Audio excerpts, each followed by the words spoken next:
민주당이 집권하면은 한국 부동산 주식 둘 다 엄청 오르거든요. 그걸 사람들이 심지어 알고 있습니다. 그래서 어제 첫날 취임할 때도 2% 이상 올랐잖아요. 코스피가. 그렇죠? 이제 거기서 딱 보일 수가 있죠. 아, 저 사람 대통령 됐다. 주식 오른다. 이게 이제 딱 이제 보였고요. 역대 대통령 중에서 이재명 대통령은 그 주식시장, 금융시장 이런 거를 가장 잘 이해하는 축에 속합니다. 가장 중요한 거는 돈을 엄청 풀 거거든요. 기본적으로 돈이 시장에 들어오면 시장이 오를 수밖에 없는 구조이니까요. 국가 부채는 엄청나게 늘어나는 건 사실이고요. 그 돈이 풀리기 때문에 주식이 오르는 겁니다. 이재명 5년 전반적으로는 주식이 좋다고 보는데, 근데 이제 글로벌 위기가 발생하면은 당연히 한국도 같이 떨어질 수밖에 없는데, 그게 이제 27년, 28년이 굉장히 위험하죠. 이제 모든 사이클이 거기 딱 걸려 있거든요, 지금. 예.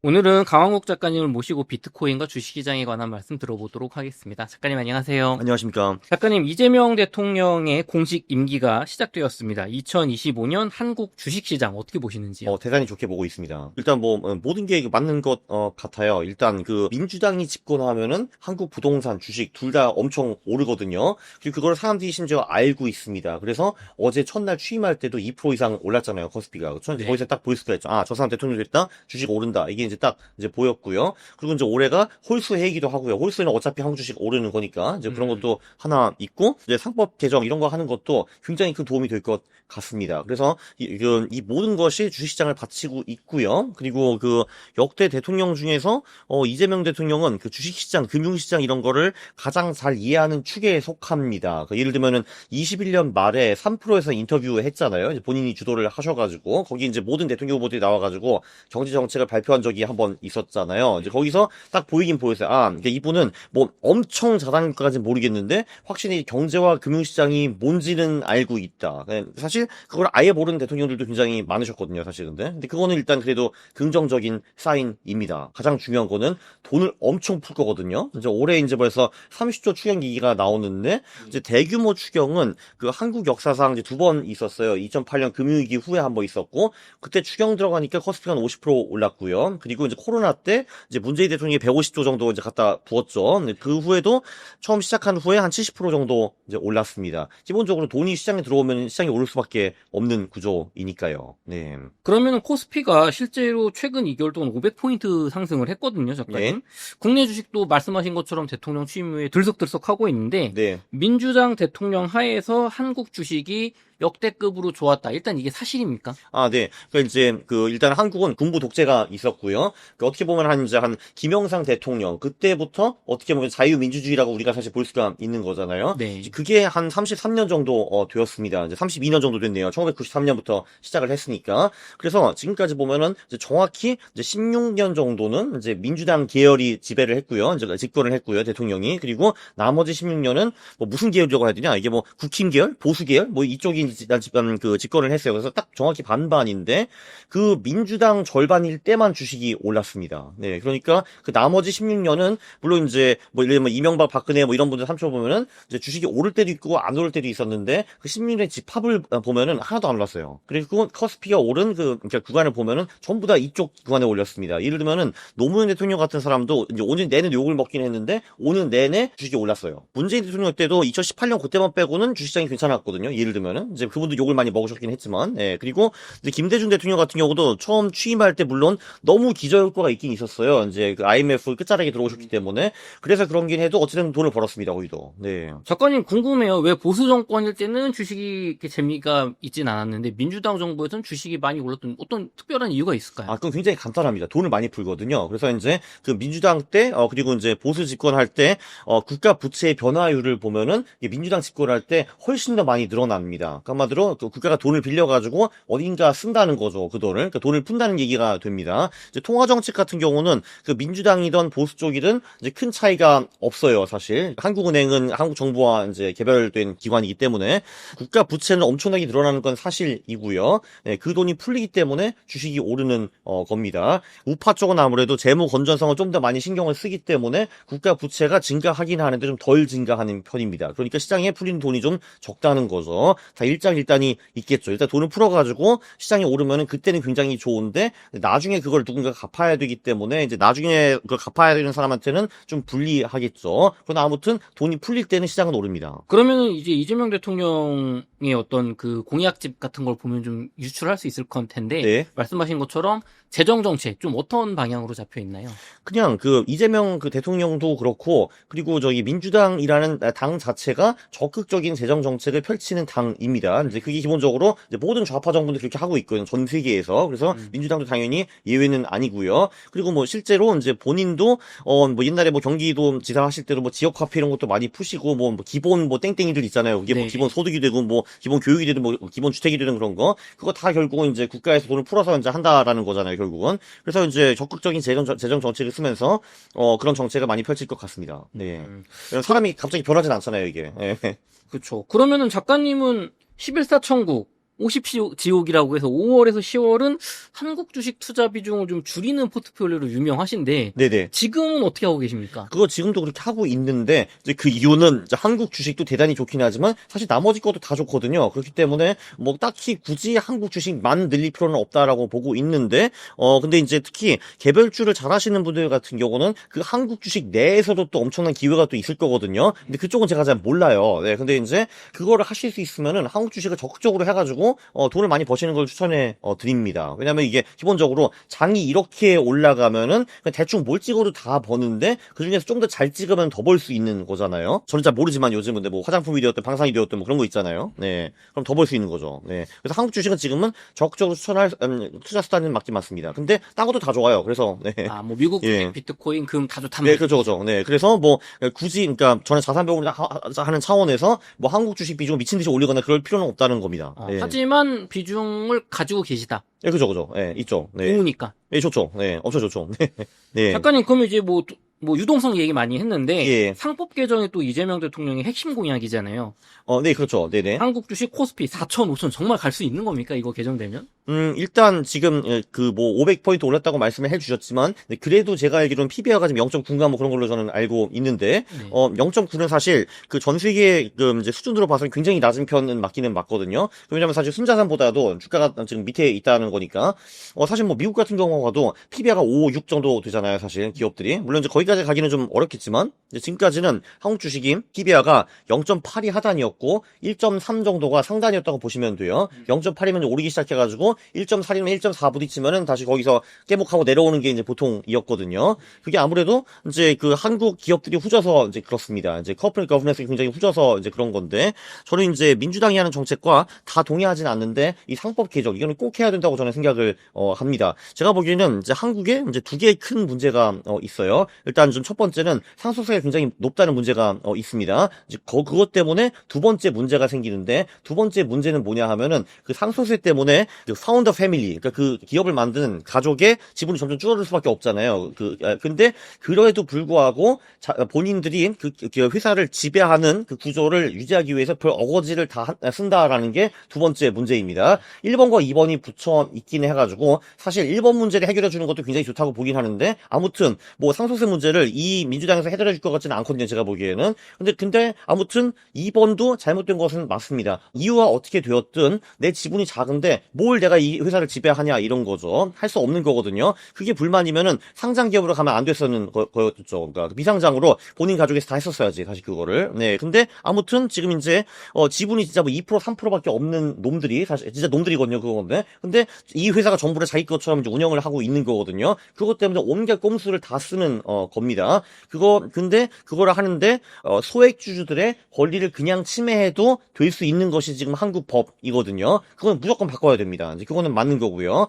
실제로 일본이 이런 식으로 한 후에 PBR가 0.9에서 1.4까지 갔습니다. 한마디로 일본 주식이 한 50% 정도 올랐다라는 건데 한국도 그 정도는 가능하다고 이제 봅니다. 그럼 2,700에서 1.5로 곱하면 4,000이 되는 거니까 4,000이 너무 이상한 밸류에이션은 확실히 아닙니다. 왜냐면은 PBR가 설사 1.4가 된다 하더라도 국제 차원에서는 그렇게 비싼 게 아니거든요. 기본적으로. 그건 충분히 가능하다고 이제 보고 단 이제 일본 사람들은 위에서 시키면 좀 잘 따르는 편이고 이제 한국 사람들의 지능이 가장 극대화될 때는 꼼수를 쓰고 이제 그 잔머리를 쓸 때이거든요. 그 한마디로 법의 취지를 철저히 무시하면서 법의 문자를 따르는 식으로 이제 많이 할 거거든요. 분명히 기업들이. 한마디로 이제 기업과 정부의 배틀이 시작이 되겠죠. 이제 그 기업은 그거를 또 요리조리 피하려는 노력을 많이 할 거고, 정부는 내가 시킨 대로 해 이렇게 할 거고요. 그래서 이제 이 상법 개정이 어느 정도 효과적으로 이제 기업에서 돌아갈 수 있는지 그거는 제가 알 수 없겠지만 아무튼 굉장히 좋은 시그널은 맞는 것 같습니다. 실제로 윤석열 정부에서 의료개혁, 의료파업, 요 의료계 이슈가 크게 있었는데 네. 결국에는 정부가 패배했거든요. 그렇죠. 네네. 예. 요 상법 개정은 좀 그렇게 극심한 반발로 이게 잘 안 되거나 이렇게 지지분해지는 가능성은 없을까요? 당연히 크죠. 대한민국 정부가 하는 게 모든 게 이제 좀 엉성하게 하고 이제 그 좀 깊게 생각 안 하고 빠져나갈 구멍이 많이 있는 식으로 만들어지는 경우가 많기 때문에 효력이 생각보다 크지 않을 가능성도 당연히 있기는 한데, 그래도 하는 게 안 하는 것보다 낫다는 거죠, 저는 사실. 그리고 사실 이제 윤석열 정부도 지난번에 무슨 뭐 밸류화 프로그램 뭐 이런 거 하기는 했거든요. 네. 그래서 그것도 큰 재미는 보지 않았지만 그래도 이제 특정 섹터에서 주식이 오르기는 올랐습니다. 그걸로 뭐 특히 뭐 금융주 이런 데서요. 왜냐면 금융 쪽은 아무래도 이제 국가의 말을 좀 더 잘 따를 수밖에 없잖아요. 사실 네. 이게 캐릭터상. 네.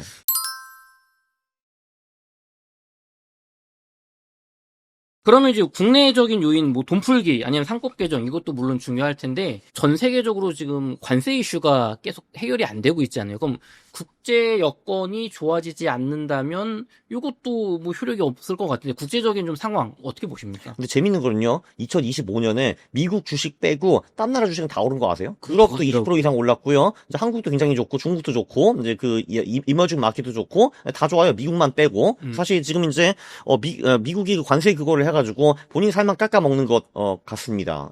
그리고 이게 이제 요번에 그 켄 피셔가 이제 뉴욕 타임즈 나와가지고 그거 한참 비웃은 다음에 어차피 그 관세 그 우회할 방법이 너무 많다라고 이제 하더라고요. 그냥 진짜 밀수하는 방법도 있고, 아니면은 관세가 낮은 국가에서 한번 거쳐가가지고 가는 경우도 있고, 아니면은 800불 이하로 보내는 경우도 있고, 뭐 굉장히 방법이 많대요. 그래서 이게 의외로 세계 경제에 미치는 영향이 그렇게 크지는 않다라고 하고 있고, 그리고 두 번째, 이렇게 하다 보니까 전 세계 반발이 너무 심하기 때문에 다시 결국은 지금 백다운하고 있잖아요. 사실 그러니까 트럼프가 강조한 게 미국이 그렇게 센 나라가 아니에요. 지금은 사실. 왜냐면 부채가 너무 많기 때문에 그거 조금만 흔들어도 사실 미국이 굉장히 힘들어질 수밖에 없거든요. 그러니까 지난번에 중국이 니네 채권 다 팔아버린다 하니까 응 하고서 이제 다시 협상 테이블로 나왔다고 저는 보고 있습니다. 근데 트럼프를 사랑하시는 분들은 그래도 트럼프가 이겼다 하는데 제가 보기 졌어요. 이거. 네. 이거를 이제 그 관세를 이제 그 체면 때문에 조금 올리긴 할 건데 그게 전 세계 경제를 데미지할 정도로 올리지 못할 겁니다, 아마. 뭐 미국이 작년에 너무 혼자 독주했던 걸 지금 뭐 어떻게 보면 혼자 어려운 상황인데 세계 41위래요, 지금. 그 미국 주식이. 네. 올해. 네. 그러면은 어떤 미국 국제적인 여건이 국내를 이렇게 흔들 거라고 보진 않으시는 거죠? 그죠. 네네. 예. 실제로 과거 2008년 금융위기 때 이제 미국은 굉장히 어려웠지만 국내 같은 경우는 그 정도까지 어렵지는 않았었잖아요. 그쵸. 뭐 저도 그때 뭐 신입사원이라서 뭐 엄청 잘 알지는 않은데, 그쵸. 한국의 경제 상황이 그렇게 심각한 쪽으로, 그러니까 갑자기 실업이 엄청 늘어난다든지 이런 것까지는 발생하지 않은 걸로 저는 기억하고 있습니다. 네. IMF 때는 그건 이제 우리나라가 문제였기 때문에 당연히 그때는 우리나라가 고통스러웠고, 미국은 당연히 그때는 고통이 없었죠. 네. 작가님, 그러면 이제 작가님이 특정 개별 종목이나 섹터를 투자하시진 않고 이렇게 펀드 투자를 하시긴 하는데, 그럼에도 불구하고 그럼 국내 주식 투자하시는 분들에게 뭐 어떤 식으로 포트폴리오를 짜라, 혹은 뭐 어떤 섹터가 그래도 좀 유망해 보인다, 어떤 조언을 좀 주실 수 있을까요? 아니요, 그걸 제가 잘 모르겠습니다. 그래가지고, 저도 지금 그래도 조금 욕심이 생기기 때문에, 제 친구를 빨리 이제 전화를 해야 됩니다. 네. 그 좀 트레이딩 잘하는 친구들이 좀 많거든요. 네. 그 개별 섹터 잘하시는 분들이. 그래서 좀 저도 파악을 해야 됩니다. 네. 몰라요, 사실. 다행인 것도 지금 파악해도 늦지 않는다. 그건 확실합니다. 네. 지금부터 공부해도 늦지 않다. 그래도 저는 늦지 않다. 네, 그죠. 네. 어차피 뭐 가격 따라 들어갈 거니까 그거 참고하고 나서 그러니까 이제 이렇게 되는 거 있죠. 이제 야, 요즘 어떤 섹터가 좋아하고 물어보고 그럼 이제 뭔가 알려줄 거 아니에요 저한테. 근데 그러면은 그때부터 이제 그 기업들의 차트를 보기 시작하겠죠 아마. 네, 그렇게 되기 때문에 늦지 않습니다. 네. 이제 차트 패턴을 뚫고 이미 달달달 올라가는 애들은 그건 늦은 거고요. 그럼 저는 패스하고 그거는. 네. 이미 많이 어쩔 수 없는 거지. 예. 올라가고 있는 건 이제 늦었다. 그렇죠. 그래가지고 이게 한번 이게 쭉 올라가다가 중간에 쉬는 박스권 구간이 나오거든요. 그걸 다시 돌파할 때 들어가는 게 보통 그래도 가장 좋죠. 작가님, 그럼 이렇게 상승장이 예상이 되는데 과거 이렇게 불장에서도 돈을 크게 벌지 못하거나 손해 보시는 분들이 있잖아요. 네. 그럼 이런 상승장에서 이렇게 투자하면 안 된다. 그런 어떤 조언이 좀 있을까요? 이렇게 하면은 상승장에서도 못 번다. 그냥 리스크 관리가 안 되는 것도 이제 분명 그게 가장 크겠죠. 왜냐면 이제 그 결론적으로 그러니까 이게 장이 좋다라는 거는 이제 오르는 주식의 비율이 높아지는 거죠. 예를 들면 이제 뭐 그냥 횡보장일 경우에는 이제 10개 주식 중에서 5개가 오르고 5개가 떨어진다고 하면은 상승장에서는 아마 7, 8개가 오르고 1-2개가 떨어지겠죠. 근데 그래서 여기서 중요한 거는 그 10개가 다 오르지는 않는다는 거거든요. 그리고 이제 당신이 잡은 게 떨어질 수 있어요. 그럼 그거 빨리 인정하고 팔고 그 상승장에는 오른 놈들이 많기 때문에 그쪽으로 빨리 올라타야 되거든요. 근데 대부분 사람들은 그 오기 때문에 이제 그거를 못 하겠죠. 기본적으로. 그러니까 그 10개 중에서 그 꽝을 잡았어요. 근데 그 꽝을 안 놓고 있는 거예요. 그게. 그 본인의 고집이나 뭐 이런 거 때문에. 그래서 제가 보기에는 특히 이제 이런 장 같은 경우가 진짜 뭐 한 7, 8% 빠지면은 빨리 손절하고 다음으로 넘어타기가 굉장히 좋은 장이잖아요. 왜냐하면 살 주식이 굉장히 많기 때문에 그것만 하셔도 될 것 같습니다. 그냥 사가지고 이유 불문하고 7, 8% 떨어지면 그냥 팔아버리고 다음 거로 가세요. 그냥. 예. 특정 섹터나 종목에 장기적으로 걸지 말아라. 예, 그리고 이제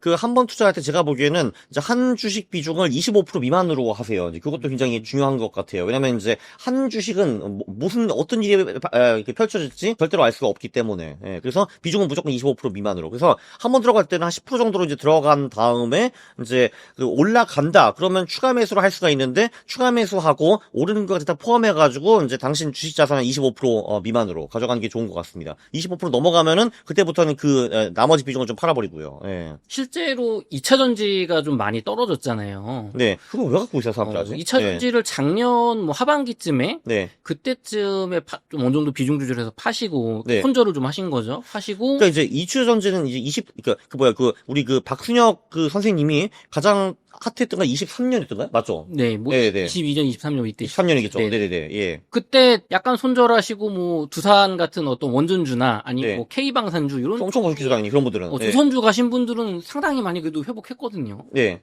그래서 그렇게 떨어지는 거는 장기로 들지 아니, 말아라. 2차 전지를 딱 보면은 차트가 이런데 그거 왜 사냐고 근데. 예. 그러니까 이제 그 와인스타인이라는 선생님의 책이 있잖아요. 이제 거기 이제 그 주식의 4단계가 있거든요. 근데 1단계는 이제 요 단계, 이런 횡보 단계, 아무도 관심 없을 때, 2단계가 이렇게 올라가는 단계, 3단계는 올라갔다가 횡보하는 단계, 4단계는 떨어지는 단계거든요. 근데 4단계를 어떻게 보느냐. 그래서 차트가 우하향으로 흐르고 있으면 그게 무조건 4단계인데요. 그 책에서 선생님이 한 5번 정도 강조하세요. 와인스타인 선생님이. 제발 4단계의 주식을 사지 마십시오. 제발 4단계에 있는 주식을 보유하지 마십시오. 제발 사지 마시고 보유하지 마십시오라고 하거든요. 4단계 주식은요, 이유 불문하고 일단 무조건 처분하면 되는 건데, 근데 이미 그 2차 전지 주식은 제가 알기로는 거의 2년 전부터 4단계거든요. 근데 그럼 왜 갖고 있냐고 난 이해가 안 돼요, 이게. 예. 왜 갖고 있는지 알죠. 왜냐면 이제 본인이 샀기 때문에, 그 오기 때문에 갖고 있는 거거든요, 그게. 예. 근데 그 오기와 자존심이, 투자에서 가장 큰 적이거든요, 근데. 이렇게 보시면 돼요. 나의 가장 큰 적은 나다라고 생각하시면 됩니다. 그리고 2차 전지, 냉정하게 말해서 중국한테 졌잖아, 이거, 근데. 예. 그거 어떻게 할 거냐고, 이게. 예. 그렇잖아요. 중국 한번 가보세요. 거기 보면은 이제, 유럽 애들은 친환경차 얘기만 하는데, 중국은 이미 다 친환경 차밖에 없어요. 다 전기차들 밖에 없거든요. 거긴 전부 다 중국 2차 전지만 들어가 있습니다. 한국이 거기서 어떻게 배트를 하겠다는 건지 난 이해가 안 되거든요. 근데 졌어 그냥. 예. 이렇게 보시면 돼요. 5년 내로 중국과 경쟁하는 모든 사람을 진다고 보시면 돼요. 이 순위 아무것도 없습니다. 네. 그럼 국내 주식도 이렇게 좋을 거라고 코스피를 보시지만 중국과 경쟁하는 뭐 제조업이라든가 특정 섹터는 피하는 게 좋다고 보시는 거예요? 그렇죠. 네네. 예. 다 진다고 보면 돼요, 그냥. 네. 다 져요. 네네. 방법이 없나요? 그렇죠. 네. 없습니다. 네. 그냥 없습니다. 네. 그리고, 그래서 방산주나 화장품 같은 경우는 이제 경쟁이 덜하죠, 아무래도. 왜냐면 이제 서부 진영에서 절대 중국이 사주지 않을 거니까. 예. 그리고 이제 화장품은 이제 중국이 못하는 거는 이런 게 있죠. 뭔가 이제 브랜드와 이제 그 감성적인 뭐 그런 거 들어가는 거 있잖아요. 예를 들면은 걔네들이 아마 이제 100년 지나도 뭐 샤넬이나 루이비통 같은 건 추월을 못 할 거예요. 왜냐면 그 메이드 인 차이나라는 스티그마가 계속 붙어 있기 때문에.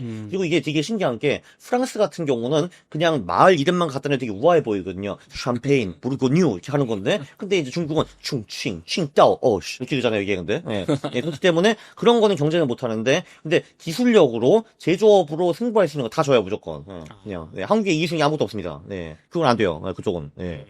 그러면 중국과 경쟁하지 않는 분야 혹은 경제적 혜자가 있는 분야에 기왕이면 투자를 하는 게 유리하겠네요. 네, 그렇습니다. 네, 그렇습니다. 네. 또는 이제 시스템상 그 서방에서 그 중국 물품을 사줄 수 없는 거, 뭐 이런 것들. 네네. 기술력이 좋아도 중국 건 안 돼, 뭐 이런. 그렇죠. 화웨이 뭐 이런 거 있잖아요. 뭐 예를 들면은. 네네. 그럼 작가님 혹시 보유하시고 있는 국내 주식들이 뭐 개별적으로 주가 좀 있으시죠? 저는 뭐 소형주 퀀트니까요. 사실 이제 무슨 종목인지도 잘 몰라요. 근데 퀀트 소형주 퀀트도 꽤 잘 되고 있습니다. 올해. 예, 왜냐하면 이제 아무래도 이게 이제 돈이 많이 몰려올 때 이제 아무래도 소형주들이 좀 크게 점프를 할 수 있기 때문에 뭐 그거는 굉장히 좋습니다. 지금 사실. 네. 그러면 뭐 하는지도 몰라요, 걔네들. 네, 저는 사실. 네. 그럼 소형주 퀀트 투자가 올해는 상당히 좋은 시기가 될 거라고 보시는 거예요?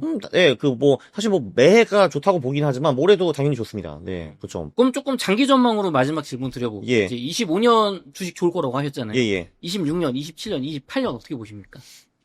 일단, 이재명 5년 동안에는, 이 5년 전반적으로는 주식이 좋다고 보는데, 근데 이제, 글로벌 위기가 발생하면은, 당연히 한국도 같이 떨어질 수밖에 없는데, 이제 그게 이제 27년, 28년이 굉장히 위험하죠. 이제 모든 사이클이 거기 딱 걸려 있거든요, 지금. 예, 그때가 이제 가장 위기가 될 가능성이 높다고 저는 봅니다. 그러니까 한국이 문제가 되는 게 아니라, 전 세계적으로 휘말릴 가능성이 좀 높다고 이제 봅니다. 네. 조금만 설명 더 해주실 수 있을까요? 일단, 미신부터 시작하죠. 일단, 기본적으로, 글로벌 경제의 문제점은 7과 8로 끝나는 해 보통 많이 발생을 하고요. 그거를 벗어난 적이 60년대, 90년대밖에 없습니다. 이제 최근 100년을 보면은 또 그때 뭐가 문제가 많이 생겼고요. 그리고 2028년에 미국에서 대통령 선거가 있습니다. 이건 굉장히 중요한 선거예요. 왜냐하면 트럼프가 물러나고 우리가 지금 전혀 모르는 두 명의 캐릭터 나와가지고 배틀을 하는데 지금 미국의 그 정치 갈등이 거의 최고조이거든요. 그 갈등이 점점 더 벌어지고 있기 때문에 거의 내전 상태까지 온 상태인데 24년 선거 같은 경우는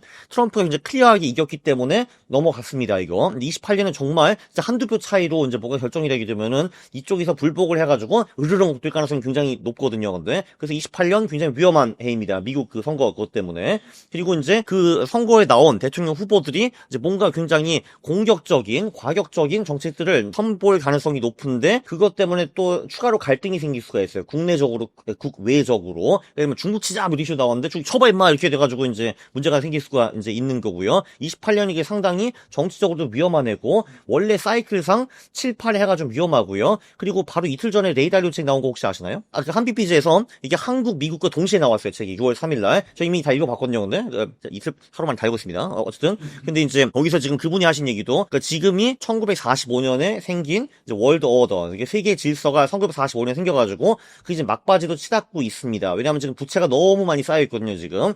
그리고 그 내에서도 우리는 지금 13번째 셔텀 사이클, 그러니까 이제 단기 부채 엔드 경기 사이클이 2020년에 시작했대요. 13번째 사이클이. 그래서 그게 지금 3분의 2 정도 와 있다라고 분석을 하고 있습니다. 그럼 수학적으로 계산을 해보면은 2020년에 시작해가지고 5년이 지나면 3분의 2로 왔다는 거는 3분의 1이 남았다는 거잖아요. 그럼 2, 3년 남았다는 거잖아요. 그럼 27년, 28년은 바닥을 친다라는 거거든요. 그러니까 한마디로 단기 바닥도 27, 28인데 지금 이 장기적인 사이클 흐름도 굉장히 안 좋은 쪽으로 지금 흘러가고 있어요. 그 두 개가 맞물리면서 27, 28의 위기는 상당히 클 수가 있습니다. 네. 거기다가 지금 이제 심지어 시진핑도 27년까지 대만 먹을까 이러고 있고요. 그래서 이제 그 언저리 27, 28이 굉장히 위험할 거고요. 그래서 저는 그냥 이제 한국 자체만 보면은 이제 이재명 5년 동안에 좋을 거라고 생각을 하는데 27, 28 전 세계가 굉장히 흔들리는 상황이 올 수가 있기 때문에 그때는 한국 주식이 당연히 떨어질 겁니다. 네. 그럼 그때 미국 주식, 한국 주식, 비트코인, 부동산 지금보다 자산 좀 버신 분들이 있을 텐데 그럼 그때는 팔고 어디로 옮겨놔야 되나? 어떻게 대비해야 돼요? 그래도 그나마 이제 보통 주식이 가장 많이 빠질 때 그 카운터 역할을 할 수 있는 건 사실은 금이고요. 이제 금이 이제 주식이랑 상관성이 제일 낮으니까. 그리고 전통적으로는 미국 국채가 안전자산 역할을 해 왔는데 근데 지금 그 안전자산 역할을 점점 상실하고 있어가지고 27, 28 위기에 또 한 번 마지막으로 그 역할을 해줄 수 있는지 그게 조금 의문입니다. 그래도 어느 정도 비중은 설치해 놔야겠죠. 그쪽에 어쩔 수 없이. 그리고 물론 반대로 그 위기가 끝나면은 싼 자산들이 널브러져 있을 테니까 우리한테 엄청나게 큰 기회가 올 거기 때문에 현금 비중도 좀 확실히 좀 가져가야 될 것 같습니다. 그거는 확실하고요. 네. 현금, 금, 채권으로 그때를 대비해서 조금 네, 근데 미국 국채가 또 안전망 자산을 해줄 수 있을지 그게 조금 의문입니다. 네, 이번에. 네. 지금 부채가 너무 많아요. 네.